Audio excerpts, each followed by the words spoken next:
오늘의 헤드라인입니다. 분실이나 위변조 우려가 있는 신분증을 대신해서 모바일 신분증이 도입됩니다.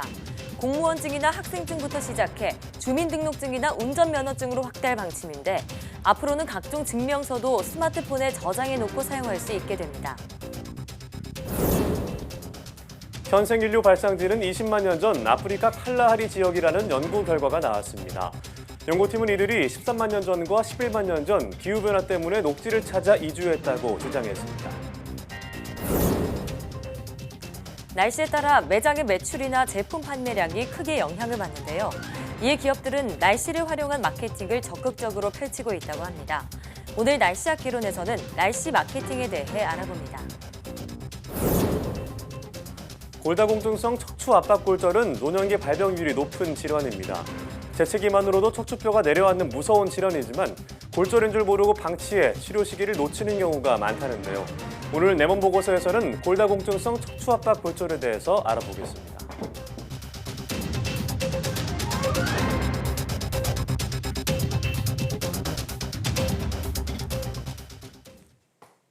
여러분 안녕하십니까? 사이언스 투데이입니다. 앞으로 디지털 형태로 스마트폰에 담아 쓰는 모바일 신분증이 도입됩니다. 또 주민등록등본 같은 각종 증명서도 스마트폰에 저장하는 서비스도 선보입니다. 구수본 기자입니다. 지갑 속 필수품 신분증이 이제 스마트폰으로 들어갑니다. 정부는 위변조 우려가 있는 플라스틱 카드 대신 디지털 신분증을 도입하기로 했습니다.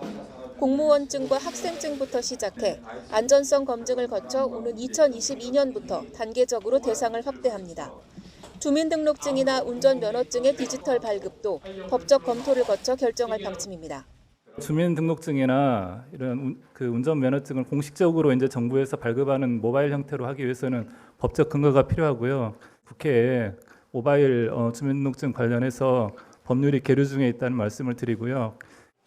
스마트폰에 저장해 관공서나 은행 업무에 사용할 수 있도록 하는 전자증명서 발급도 늘립니다. 올해 말 주민등록 등초본을 시작으로 오는 2021년까지 인감증명서 등 300종을 대상으로 서비스를 확대해 종이 사용을 줄일 계획입니다.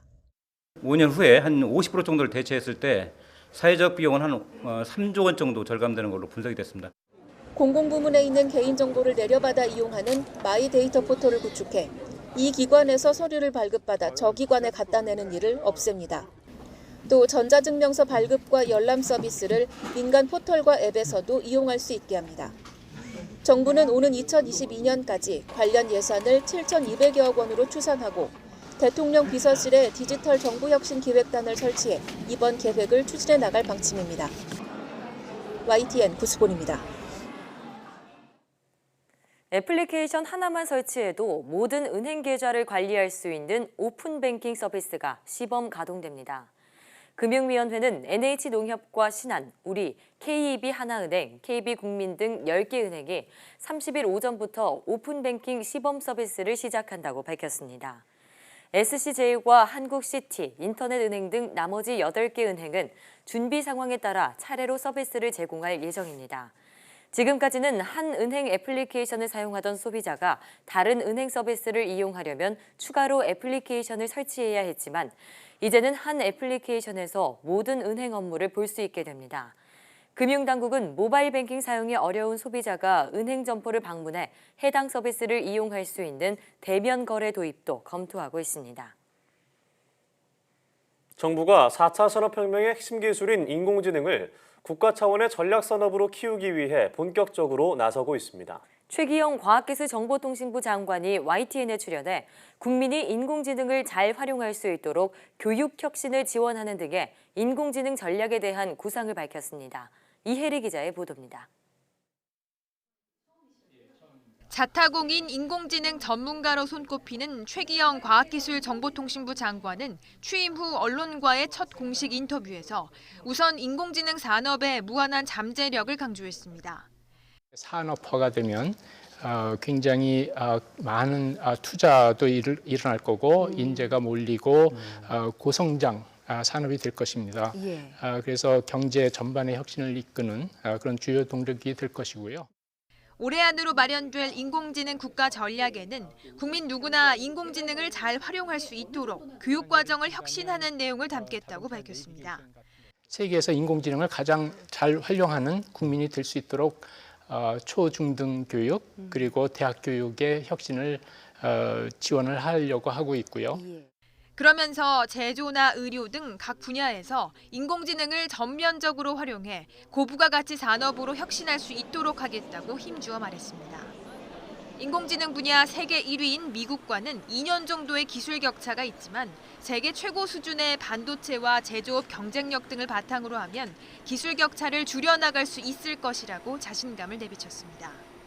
최기영 장관은 이 밖에 최근 큰 어려움을 가져온 일본의 수출 규제와 관련해선 우선순위 품목을 정해 대응해 나가는 한편 관련 예산을 대폭 확대해 적극적인 지원을 벌이겠다는 의지도 드러냈습니다. YTN 사이언스 이혜리입니다. 1인 미디어 창작자들이 촬영이나 편집 작업을 무상으로 할 수 있는 공간이 마련됐습니다. 또 1인 미디어 창작자들에게 국내외 1인 미디어 산업의 동향을 전달하고 정부의 지원 정책에 관한 정보를 제공하는 지원센터도 문을 열었습니다. 과학기술정보통신부는 이런 기능을 수행할 1인 미디어 팩토리와 1인 미디어 창작자 양성지원센터를 각각 개소했다고 밝혔습니다. 1인 미디어 팩토리는 한국방송통신전파진흥원 빈마루 방송지원센터에 마련됐으며 사전에 사용 신청만 하면 누구나 무료로 이용할 수 있습니다. 또 1인 미디어 창작자 양성지원센터에서는 콘텐츠 제작 지원과 전문교육, 멘토링 등의 프로그램도 마련될 예정입니다. 제24회 국제천문올림피아드에서 한국 대표단이 종합 3위에 올랐습니다. 지난 19일부터 루마니아 피아트라 네암츠에서 열린 제24회 국제천문올림피아드에서 한국 대표단은 참가자 6명이 모두 메달을 획득하며 금메달 2개, 은메달 2개, 동메달 2개로 종합 3위를 기록했습니다. 이번 대회 1위는 러시아 팀이, 2위는 루마니아 팀이 차지했습니다. 국제천문올림피아드는 천문 분야에 재능 있는 청소년을 발굴해 격려하고 도전의식을 기르기 위한 행사입니다. 인류는 처음 어디에서 태어났을까? 이 질문에 그동안 과학자들은 정확한 답을 내놓지 못했습니다. 국제공동연구팀이 현생 인류의 발상지와 함께 최초의 이주 원인을 밝혀내는 데 성공했습니다. 이동은 기자입니다. 우리와 해부학적으로 같은 이른바 현생 인류는 아프리카 대륙에서 처음 태어났습니다. 가장 오래된 뼈가 발견됐기 때문인데 정확한 발상지는 그동안 밝혀지지 않았습니다. 그런데 국제공동연구팀이 현생 인류가 아프리카 보츠와나 북부 칼라리 지역에서 나타나 기후변화로 이동했다는 사실을 밝혀냈습니다. 연구팀은 20만 년 전 인류의 조상과 같은 혈통을 가진 1,200여 명의 혈액세포를 분석해 발상지를 추적했습니다. 그 결과 현생 인류는 지금의 칼라리 사막에서 나타나 13만 년 전 북동쪽으로 일부 이주했고 이후 11만 년 전에 남서쪽으로 한 번 더 이주해 서로 나뉘게 된 것으로 나타났습니다. 당시 습지였던 칼라리 지역이 건조한 사막으로 바뀌면서 녹지대를 따라 이동한 겁니다. Based on climate, geological and genetic data that changes in Earth's axis and orbit around the sun triggered past climate and vegetation changes, which then enabled migrations to areas that were otherwise not suitable for life. 연구팀은 인류의 유전적인 다양성과 문화적 정체성이 발달한 데 기후변화가 가장 중요한 역할을 한 것이라고 설명했습니다. 또 초기 인류의 새로운 이동 원인이 밝혀진 만큼 이와 관련한 역사적인 비밀을 푸는 데도 길이 열릴 것으로 기대했습니다. YTN 사이언스 이동은입니다. 최근 일본을 강타한 제19호 태풍 하기비스의 영향으로 유출된 방사성 폐기물 자루가 66개나 되는 것으로 나타났다고 교도통신이 보도했습니다. 교도통신은 하기비스로 인해 유출되거나 분실된 방사성 폐기물 자루가 후쿠시마현 다무라시 30개, 가와우치무라 20개, 니온마스시 15개, 이타테무라 1개로 환경성이 밝혔다고 전했습니다. 이들 자루는 지난 2011년 후쿠시마 제1원전에서 발생한 수소 폭발 사고로 오염된 흙 등이 담겨 있던 것들로 특히 23개는 내용물이 강물에 휩쓸려가면서 비어있는 채로 발견됐습니다. 원전 사고 후 처리할 것을 찾지 못한 채 임시 보관소에 쌓여 있다가 폭우로 인해 강물 등으로 흘러갔습니다. 일본 정부는 수질 검사 결과 방사성 폐기물 자루 유출로 인한 환경 오염은 없었다고 주장하고 있습니다.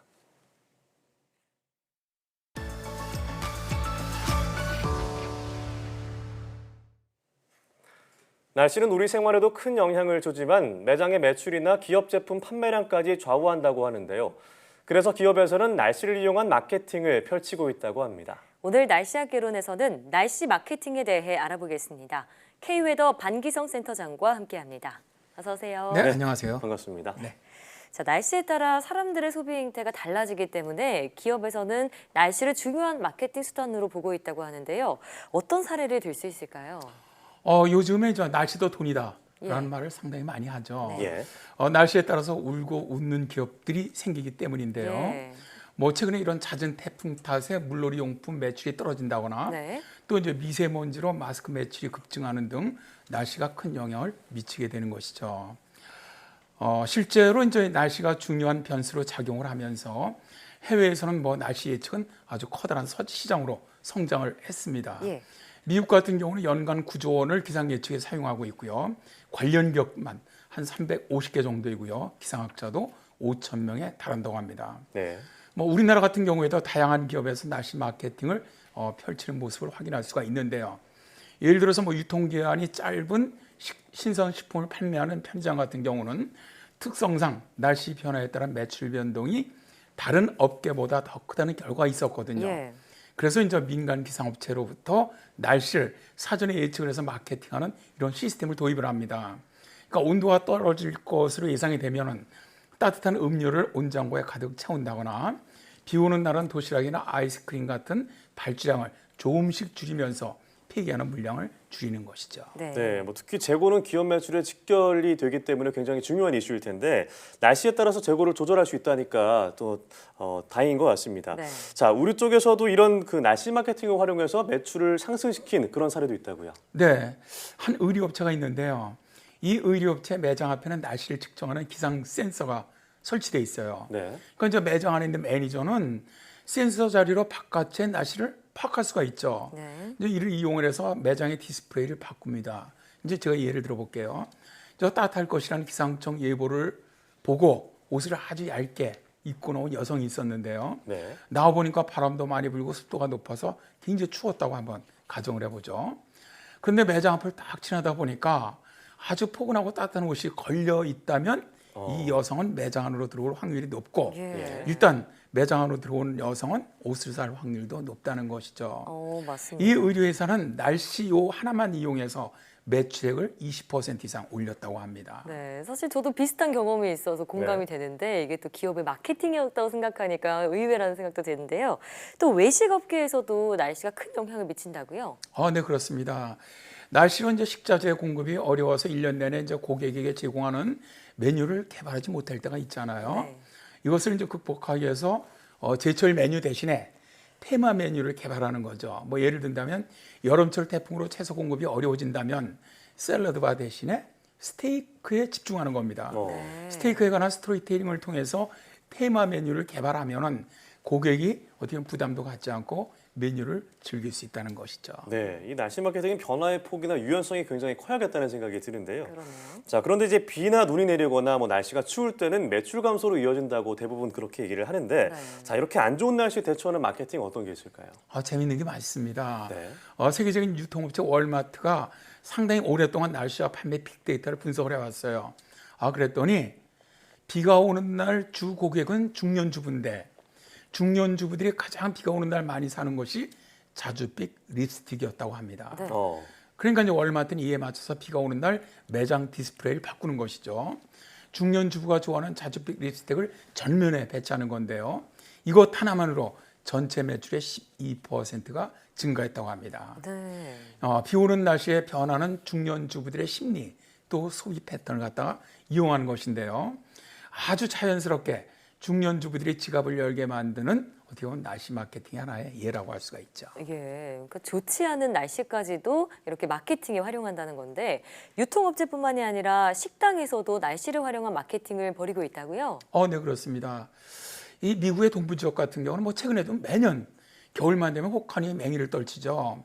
뭐 작년 겨울에도 3번이나 연방 정부가 셧다운될 정도로 예. 혹한 폭설이 굉장히 강했는데요. 네. 이렇게 이제 눈이 많이 내리고 추워지면 사람들이 사실 식당까지 잘 나오지 않거든요.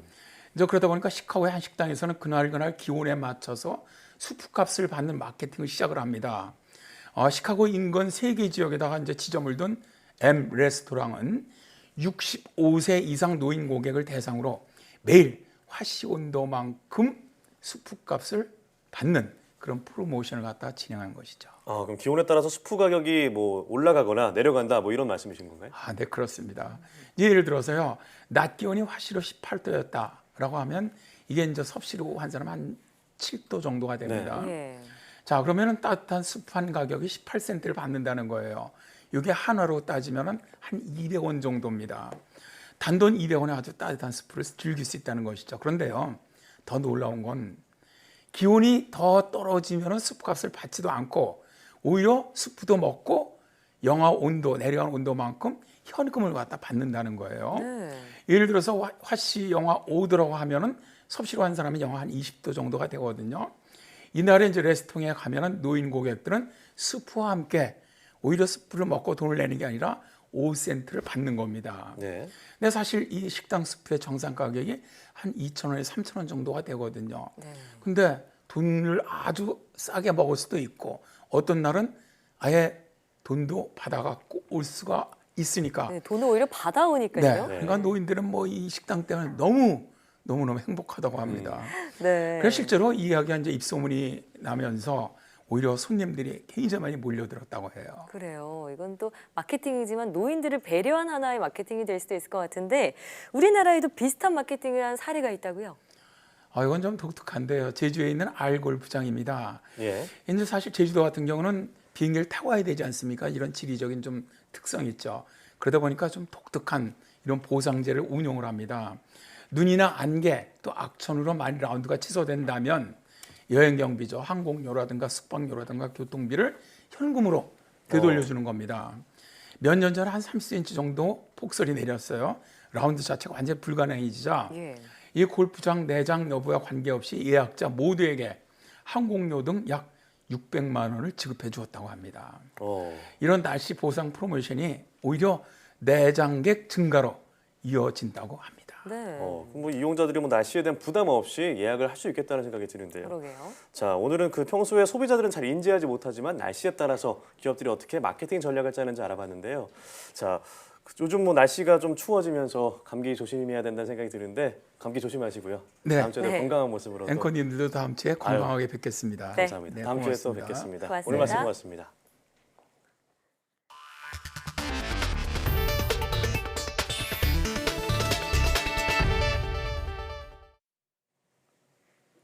배터리 특허와 영업비밀 침해를 놓고 촉발된 SK이노베이션과 LG화학의 충돌이 더욱 격화하는 모양새입니다. 이번에는 5년 전 작성한 합의서가 문제가 됐는데 SK이노베이션은 LG가 약속을 어겼다고 주장했고 LG는 다른 특허라고 맞받았습니다. 이지은 기자가 취재했습니다.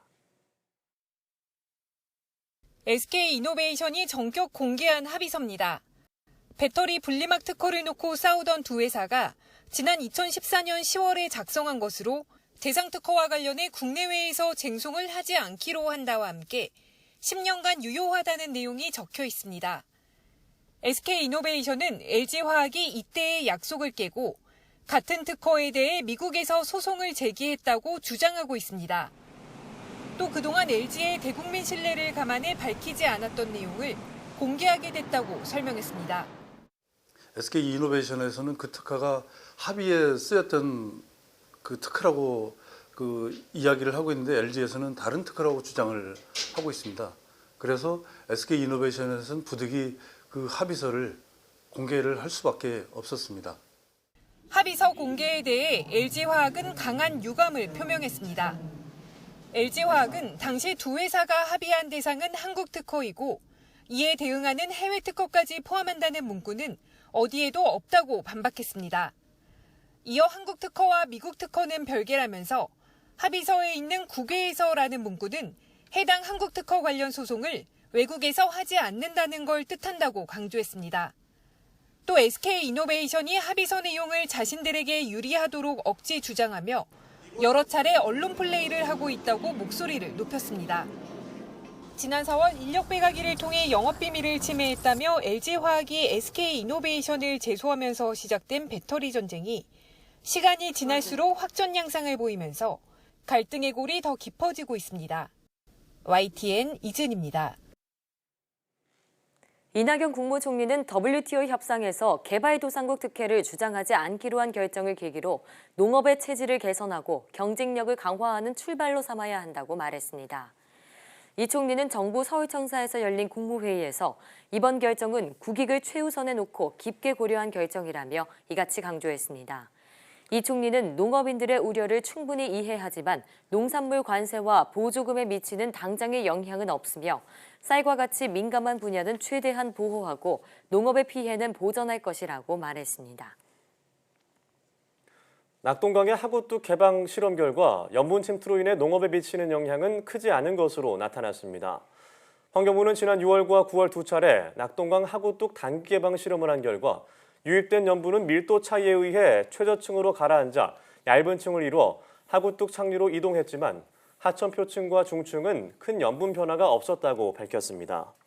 또 하구뚝 상류 25km 내 지하수 관정 25개 중 5개에서 염분 변화가 관측됐지만 평상시 변화 범위 내에 해당하는 것으로 수문 개방의 영향은 크지 않았다고 설명했습니다. 환경부는 1, 2차 실험이 단기 개방 실험이었던 만큼 수온과 용존 산소량, 산성도 등에서는 큰 변화가 없었지만 바닷물이 섞이면서 하구뚝 상류의 탁도는 크게 낮아졌다고 덧붙였습니다. 환경부는 내년 상반기에 한 차례 더 실험을 실시하고 수문 개방에 따른 영향을 장기적으로 살펴보기로 했습니다. 내년부터 초기 치매 환자도 치매 쉼터에서 악화를 막기 위한 교육과 재활 프로그램을 받을 수 있습니다. 국가 차원의 치매 연구도 시작됩니다. 김정회 기자입니다. 간단한 퍼즐도 맞추고 낚시 장난감도 가지고 놉니다. 치매 노인들을 위한 일종의 유치원 같은 곳, 치매 쉼터입니다. 상태 악화를 막을 놀이와 교육, 상담과 이동 서비스까지 제공해 환자와 가족들의 만족도가 높습니다. 하지만 모두 이용하지는 못했습니다. 치매가 상당히 진행된 환자를 중심으로 하루 3시간씩 6개월까지 이용할 수 있었습니다. 내년부터는 경증 환자도 갈 수 있습니다. 이용 시간도 길어집니다.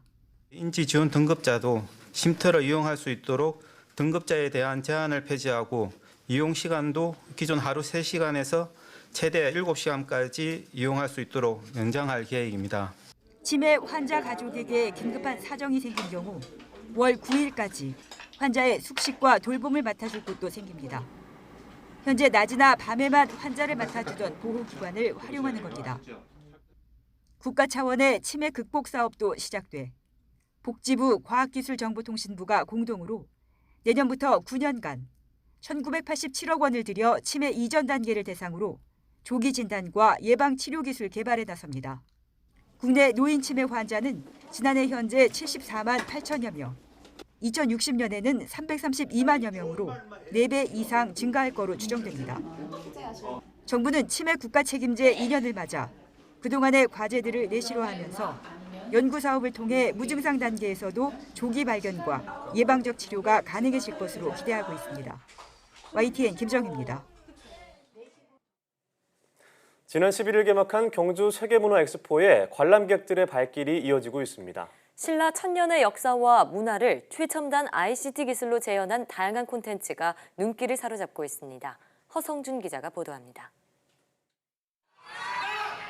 천방지축 신라도깨비와 화랑들의 모험을 담은 공연 플라잉. 리듬체조와 기계체조 등 국가대표 출신 배우들이 선보이는 퍼포먼스가 압도적입니다. 올해부터는 3D 홀로그램과 로봇팔이 가세해 더욱더 화려해졌습니다.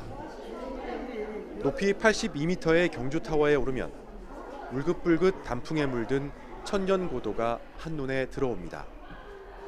잠시 뒤 스크린으로 바뀐 창에는 1300년 전 신라가 당시 모습 그대로 펼쳐집니다. 날씨도 좋고 참 가족들이랑 오랜만에 나와가지고 너무 기분이 좋고요. 우리 딸도 미래에 아주 훌륭하게 잘할 수 있을 역사 공부가 된 것 같아요. 지난 11일 개막한 경주 세계문화엑스포에 많은 관광객이 몰리고 있습니다. 특히 이번에 처음 조성한 야간 체험형 산책 코스가 인기입니다. 2km의 둘레길에 레이저와 LED 조명, 3D 홀로그램 등으로 역사 이야기를 펼쳐내 보는 이들의 탄성을 자아냅니다. 천년신라 빛으로 살아나다가 주제고 모든 역사 문화를 빛으로 재현을 했습니다. 그래서 과거와 다르게 역사 문화와 과학 기술이 융합된 그런 문화 행사입니다. 엑스포에는 헝가리와 이집트, 독일 등 해외 관람객들의 발길도 이어져 문화 외교의 장 역할도 톡톡히 하고 있습니다. YTN 허성준입니다.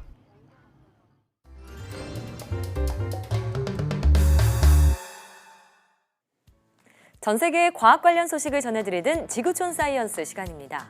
지난주 지구촌에서는 어떤 소식이 있었을까요? 화면으로 만나보시죠. 화려한 호랑 무늬가 인상적인 제왕나비입니다. 제왕나비는 봄과 여름 북아메리카 지역에 살다가 날씨가 쌀쌀해지면 멕시코를 향해 집단 이동을 시작하는데요. 번식도 중단한 채 몸속에 저장된 지방만을 연료로 삼아 5,000km 이상을 날아갑니다. 먹이가 풍부하고 찬바람을 막아줄 나무가 있는 멕시코의 고산지대에서 겨울을 나기 위해서인데요. 제왕나비떼가 멕시코에 도착하는 시기는 매년 11월 초입니다. 멕시코에서는 이런 현상을 죽은 이의 영혼이 돌아오는 것으로 빗대 11월 1일을 망자의 날이라고 부르기도 합니다. 멕시코의 수도 멕시코시티입니다. 화려한 복장에 해골 분장을 한 사람들이 망자의 날을 앞두고 거리로 나왔습니다. 망자의 날은 서양의 헬로윈과는 별개로 죽은 이들의 영혼을 기리기 위한 멕시코 전통 축제입니다. 커다란 모자와 창백한 얼굴을 한 여성 해골이 바로 이 축제의 상징 라 카트리나인데요. 망자의 날 전후 일주일 동안 멕시코 전역에서는 남녀노소가 라 카트리나 분장을 하고 무덤에서 음악과 춤을 즐깁니다. 이런 행위에는 삶과 죽음의 경계를 무너뜨리고 죽은 이에 대한 기억을 함께 나눈다는 의미가 담겨 있다고 합니다. 한 남성이 노새를 이끌고 골목골목을 누비며 노새 등에 쓰레기를 싣고 있습니다. 인구가 14,000여 명에 불과한 이탈리아의 작은 마을에서 시행되고 있는 분리수거 서비스입니다. 2017년 처음 등장한 서비스인데 현재 노새 4마리가 주민 1,000여 명의 쓰레기를 매일매일 걷어들이고 있습니다. 이 마을의 분리수거율은 86%로 이탈리아 평균인 55%보다 높습니다. 노새 분리수거 서비스가 시행된 이후 분리수거율이 급격히 증가한 것이라고 합니다. 노새는 한 번에 150kg에 달하는 짐을 질 수 있다고 하는데요. 쓰레기 수거업체 측은 노새들이 혹사당하지 않도록 이보다 무거운 양은 지우지 않는다고 합니다. 지금까지 지구촌 사이언스였습니다.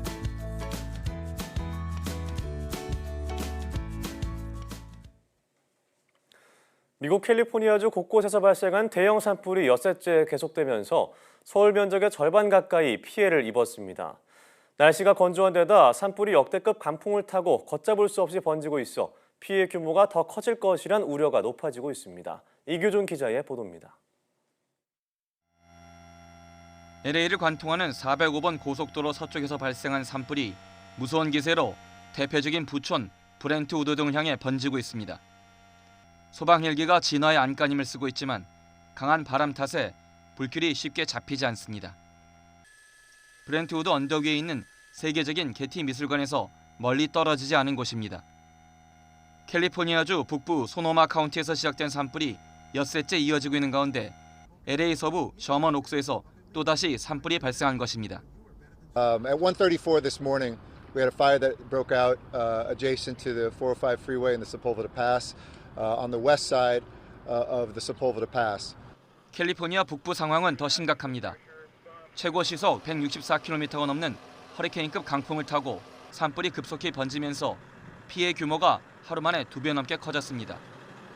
현지 시각으로 28일 오전 기준으로 피해 면적이 서울 전체 면적의 절반에 육박합니다. As the fire has grown to 66,000 acres and is still 5% contained. The fire is still threatening just under 80,000 homes, predominantly in Sonoma County. 캘리포니아주 전역에 비상사태가 선포된 가운데 소방관들이 큰 화상을 입고 건물이 불타는 등 피해가 갈수록 커지고 있습니다. 건조한 날씨가 이어지고 있는 가운데 이달 말까지 비 예보가 없어 산불 진화가 당분간 쉽지 않을 것으로 보입니다. 캘리포니아 당국은 지난 80년간 한 번도 산불이 나지 않은 101번 고속도로 서쪽으로까지 산불이 번질 것을 우려하고 있습니다. YTN 이교준입니다.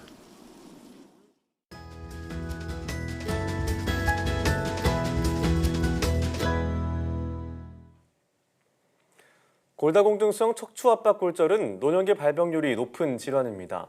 하지만 골절인 줄 모르고 내버려뒀다가 치료 시기를 놓치는 경우가 많다는데요.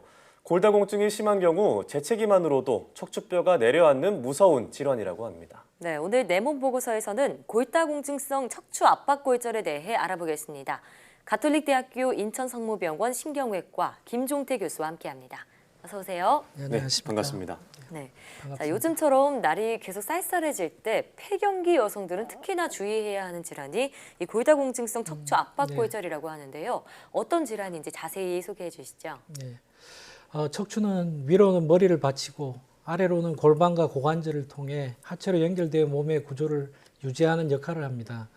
신경 다발들이 지나가는 중요한 구조물인데요. 네. 이러한 기능을 위해서 척추의 뼈들은 척추체, 추간판, 후궁 및 후관절이라는 구조물들로 이루어져 있습니다.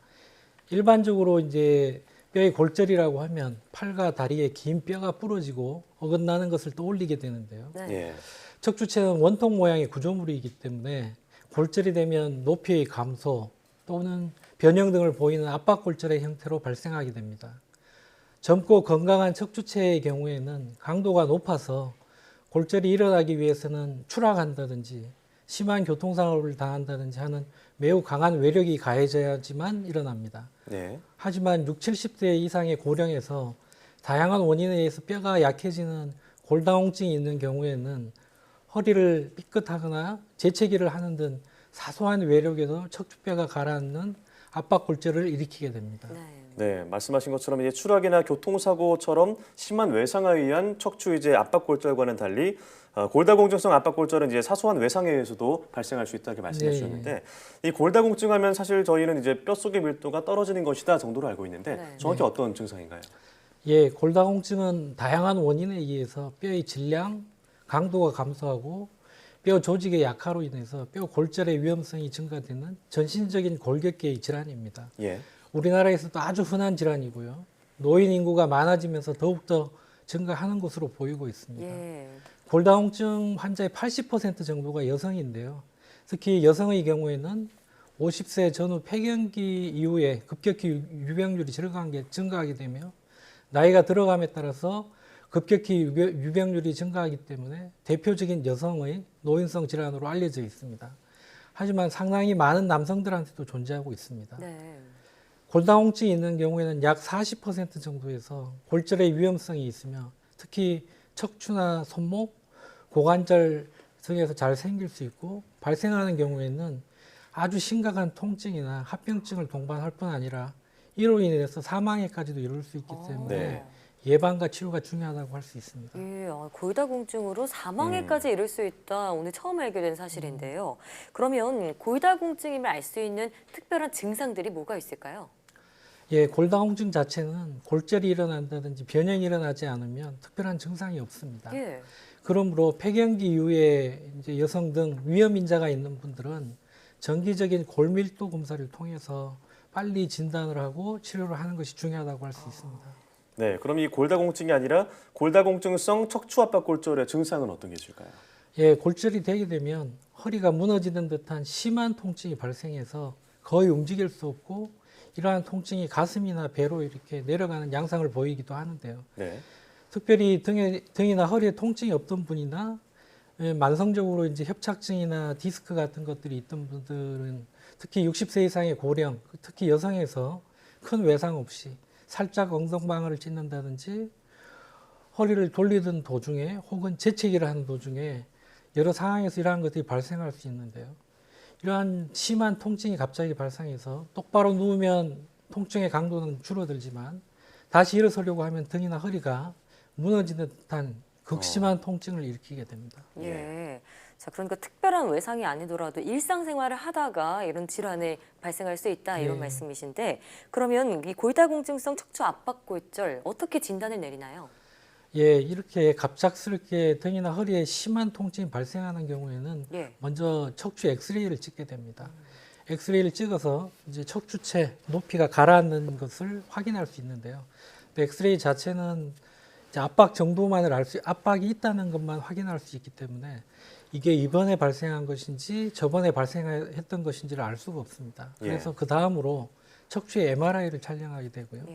이런 MRI를 찍게 되면 이 골절이 이번에 생긴 것인지 아니면 기왕에 있던 것인지를 알 수 있게 되고 이러한 골절이 생기면 골절편이라는 게 생기게 되고 또 신경 압박이라는 게 생기게 되는데 이러한 정도를 정확하게 알 수 있어서 치료 계획을 수립하는데 굉장히 필수적인 검사라고 할 수 있습니다. 그리고 세 번째로 골밀도 검사를 하게 됩니다. 골다공증의 유무, 정도 등을 확인해서 이러한 것들을 통해서 치료를 어떻게 할지 방침을 결정하는 데 중요하다고 할 수 있습니다. 네, 뭐 엑스레이나 MRI 그리고 골밀도 검사를 꼭 해야 된다 말씀을 해주셨는데요. 자, 골다공증성 이 척추 압박골절은 이 허리가 앞으로 구부러지는 척추 후만증으로까지 이어질 수 있다 이렇게 알려져 있는데요. 자, 이외에도 어떤 합병증이 나타날 수 있을까요? 예, 골다공증에 의한 척추 압박골절은 일회성으로 끝나지 않습니다. 연속적으로 여러 개의 척추뼈에 지속적으로 일어나는 측정이 있습니다. 이렇게 되면 척추의 앞쪽이 이렇게 주저앉으면서 척추가 구부러지게 되고 척추 후만증을 일으키게 되는데요. 이런 경우에는 등과 허리가 갈수록 더 굽어가고 심한 요통이나 배부통 등의 통증이 지속되게 됩니다. 더 심해지게 되면 걷는 것 자체가 힘들어지고 전반적인 몸의 기능이 떨어지게 되고 아주 심한 경우에는 이제 폐가 눌리면서 폐렴이나 호흡곤란 등의 증상 등 이런 여러 가지 합병증을 일으킬 수 있습니다. 네, 방치하면은 증상이 악화하는 건 물론이고요. 합병증까지 일으킬 수 있다 말씀해 주셨는데 그러면 치료법은 구체적으로 어떻게 되나요? 예, 급성 골절로 진단된 경우에는 먼저 이제 침상 안정, 진통제 같은 것들을 쓰는 보존적 치료를 한 2, 3주 정도 시행하게 됩니다. 그리고 같이 골다공증에 대한 다양한 골다공증 약들이 있고 칼슘, 비타민 D 등의 약물 치료를 시작하게 되고요. 이러한 보존적 치료로 이제 통증이 많이 좋아지게 되면은 허리 보조기를 착용하고 보행을 시작하고 약물 치료를 계속하면 되겠습니다. 근데 이러한 치료에도 불구하고 심한 통증이 지속이 되거나 척추체 높이가 계속적으로 가라앉게 되면 이제 대부분 환자가 고령이기 때문에 전신 마취를 걸기가 쉽지 않습니다. 그래서 부분 마취 하에서 피부를 통해서 굵은 바늘을 척추뼈에 넣고 이제 인공뼈를 갤 상태로 만들어서 넣어주게 되면 들어가서 굳어버리게 됩니다. 그러면 척추의 골절이 해결되면서 통증이 단시간 내에 가라앉게 됩니다. 근데 이러한 통증이 이제 처음에 골절이 됐을 때 골절 자체가 아주 심하거나 신경을 압박을 한다든지 하게 되면 이러한 경우에는 전신 마취를 걸어서 신경을 풀어주고 또 신경을 안정시키기 위한 나사 고정술 같은 것들을 할 수 있는데요. 근데 이러한 환자들이 대부분 고령이고 당뇨나 고혈압 같은 그런 합병증들을 갖고 있기 때문에 이러한 큰 수술을 하는 것은 나름대로 큰 위험성을 갖고 있다고 볼 수 있습니다. 네, 특히 고령 환자들이기 때문에 치료가 쉽지 않다 이렇게 말씀을 해주셨는데요. 자, 그렇다면 이 약을 먹거나 뭐 운동을 하는 등 어떤 예방법 같은 게 있을 것 같은데요. 어떤 게 있을까요? 예, 먼저 골다공증이 압박골절의 가장 중요한 원인이기 때문에 고령이나 폐경기 이후 여성 또 스테로이드 같은 약들을 장기간 복용하는 경우에는 위험 인자가 있기 때문에 정기적인 골밀도 검사를 통해서 빨리 진단하고 골다공증 약, 칼슘, 비타민 D 등을 투여하는 것이 중요하다고 할 수 있습니다. 또한 올바른 몸의 자세를 지속적으로 유지하고 척추를 안정시키는 근육, 인대들을 강화시키기 위한 꾸준한 운동이 필요하고요. 마지막으로 고령이기 때문에 몸의 활동이나 보행에 제한이 있는 경우에는 넘어지지 않도록 좋은 신발을 신거나 하는 것들이 필요할 수 있고 때에 따라서는 지팡이나 이제 보조기 같은 것들을 이용해서 넘어지지 않도록 하는 것들이 중요하다고 할 수 있겠습니다. 네, 예방법 말씀해 주셨는데 날이 추워지다 보니까 앞으로 활동성이 더 둔해지겠죠. 폐경기 여성분들은 특히나 더욱 주의를 해야 할 것 같습니다. 네, 오늘 말씀 잘 들었습니다. 네, 고맙습니다. 감사합니다.